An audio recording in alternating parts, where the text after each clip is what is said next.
এই আন্দোলনে দেশ স্বাধীনের ঘোষণা দিছি আমি, রাজু ভাস্কর্যে উপর দাঁড়ায় সারাদিন স্লোগান দিছি আমি, শাহবাগে মারামারি করছি আমি, শাহবাগে গুলিবিদ্ধ রুগী রেনিয়া ইব্রাহিম কার্ডিয়াক জেনারেল হাসপাতালে লয়ে গেছিলাম আমি, শেখ হাসিনার বাড়িতে আক্রমণ করছি আমি, শেখ হাসিনার বাড়ি আগুনটা জ্বালাইছি আমি। আমার ফাঁসি হোক, আমি মরণ ডরে না।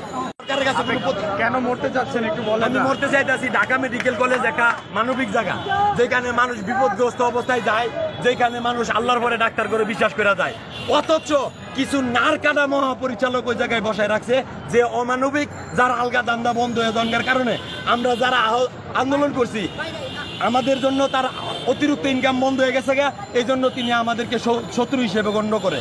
এই জন্য আপনার সাথে কি হয়েছিল? আমার সাথে হয়েছিল, আমারে বিভিন্ন পরীক্ষা নিরীক্ষা করার পরে লাস্টে একটা দামি পরীক্ষা দিছে, যেটা মহাপরিচালকের সিগনেচার ছাড়া ফ্রি করান জানা।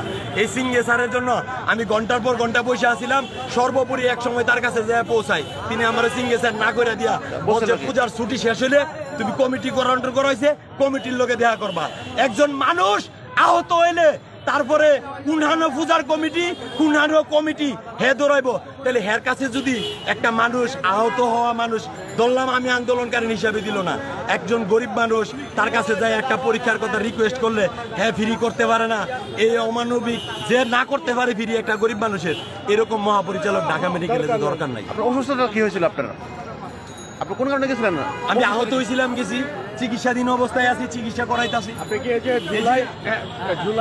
জুলাই থেকে আগস্ট মাস পর্যন্ত এই আন্দোলনে দেশ স্বাধীনের ঘোষণা দিছি আমি, রাজু ভাস্কর্যে উপর দাঁড়ায় সারাদিন স্লোগান দিছি আমি, শাহবাগে মারামারি করছি আমি, শাহবাগে গুলিবিদ্ধ রুগী রেনিয়া ইব্রাহিম কার্ডিয়াক জেনারেল হাসপাতালে লয়ে গেছিলাম আমি, শেখ হাসিনার বাড়িতে আক্রমণ করছি আমি, শেখ হাসিনার বাড়ি আগুনটা জ্বালাইছি আমি।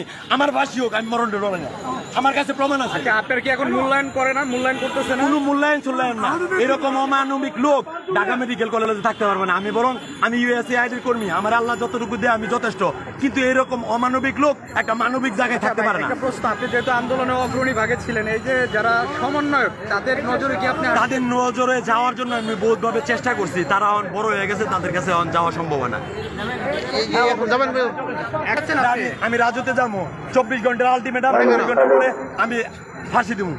ঢাকা মেডিকেল কলেজের দুর্নীতিগ্রস্ত মহাপরিচালক যদি দুর্নীতিগ্রস্ত যদি না হয় আমি প্রমাণ করে দিব দুর্নীতিগ্রস্ত। আমি কয়েকবার আইছি, আনসাররা টাকা খাইছে, চিকিৎসার সুযোগ দেয় না, এই জন্য আমাকে প্রথম চিকিৎসার সুযোগ দেয়। পরে আমি প্রেস ক্লাবে সংবাদ সম্মেলন করার কারণে পরে আমার ফ্রি চিকিৎসার সুযোগ করে দিয়েছে। ফাঁসি দিতে চান কেন? আমি ফাঁসি দিতে চাই, এরকম অমানবিক লোক ঢাকা মেডিকেল কলেজে থাকতে পারবো না। ঢাকা মেডিকেল কলেজ একটা মানবিক জায়গা, তাদের অপসারণ চাচ্ছে না। হ্যাঁ, ঢাকা মেডিকেল কলেজের মহাপরিচালকের অপসারণ চাই, কারণ এটা হইল মূল। গাছের গুড়ায় কাটলে আগে এমনি মরে যাবো গা। আগায় যদি দুর্নীতিগ্রস্ত থাকে, তাহলে গুড়ায় যদি দুর্নীতিগ্রস্ত থাকে আগা আর কি করবো? আগা পরিস্থিতি কি বলবেন? গুড়া থেকেও ফুরাই তুইব। ঢাকা মেডিকেল কলেজের মহাপরিচালকটাই দুর্নীতিগ্রস্ত, আমি সাক্ষী।